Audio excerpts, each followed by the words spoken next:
That day we had decided to go to Fern Lake, and so we took a shuttle from the trailhead. The ride was really enjoyable. We could see beautiful green mountains, forested mountains in the background, and meadows in the foreground. We reached the trailhead, and then we were only four people in the shuttle. So we started talking to the driver, and he said, "Don't go to the Fern Lake area because it has been destroyed by forest fire."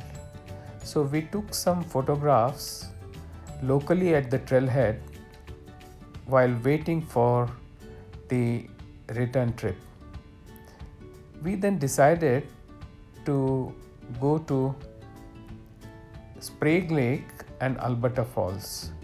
But before that, we could take some beautiful pictures of the trailhead near Fern Lake.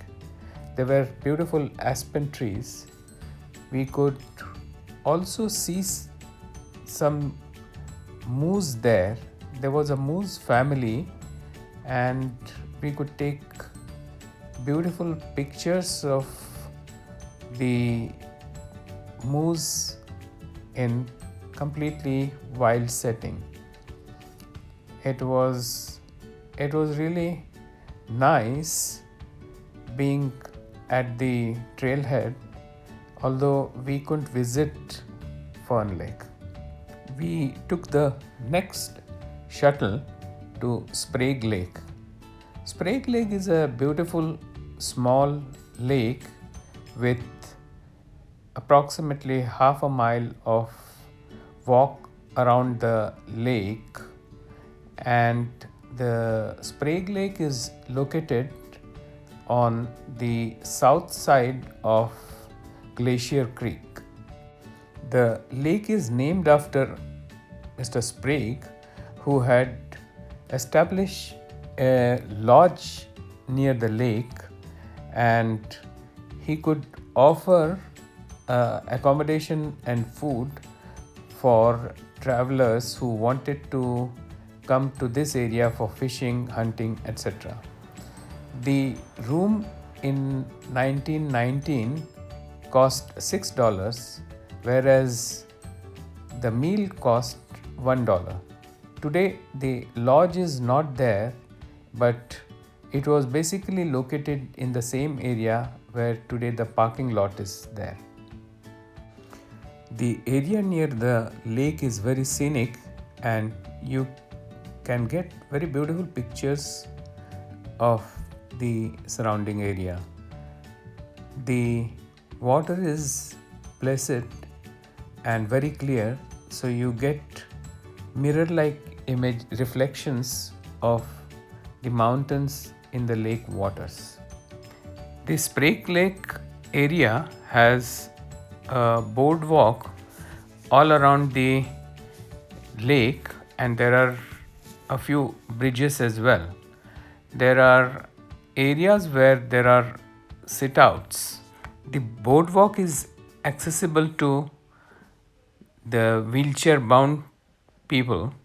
Just like the Horsetooth Reservoir in Fort Collins, the Sprague Lake area was a true find where you could spend a lot of time and take pictures.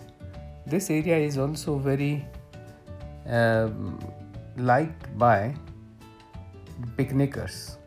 Our next destination was the Alberta Falls. The Alberta Falls are named after Alberta, who was the wife of Mr. Sprague. We were advised by the driver cum guide that we should go down to the Bear Lake trailhead.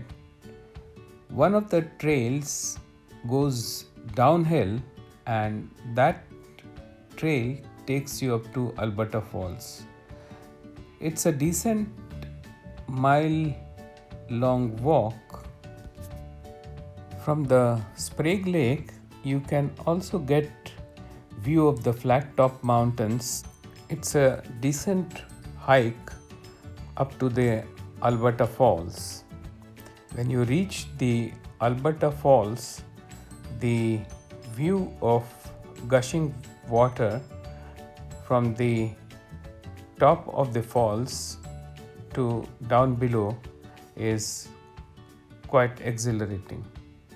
While walking to the Alberta Falls, it started raining.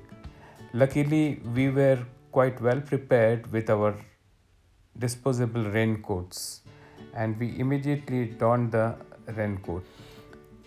Alberta Falls is one of the best falls in the Rocky Mountain National Park area, and it's also very popular with tourists.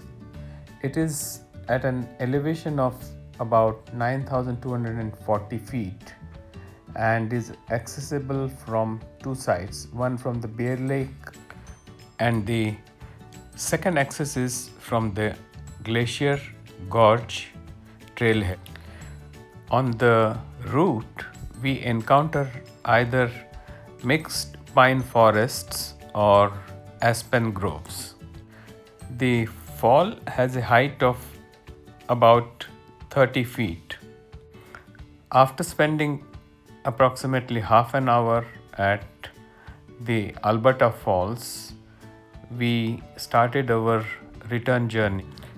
We returned via the Glacier Gorge trailhead route. After reaching the bus stop, we went down to the park and ride, and from where we picked up our car and returned back to our hotel.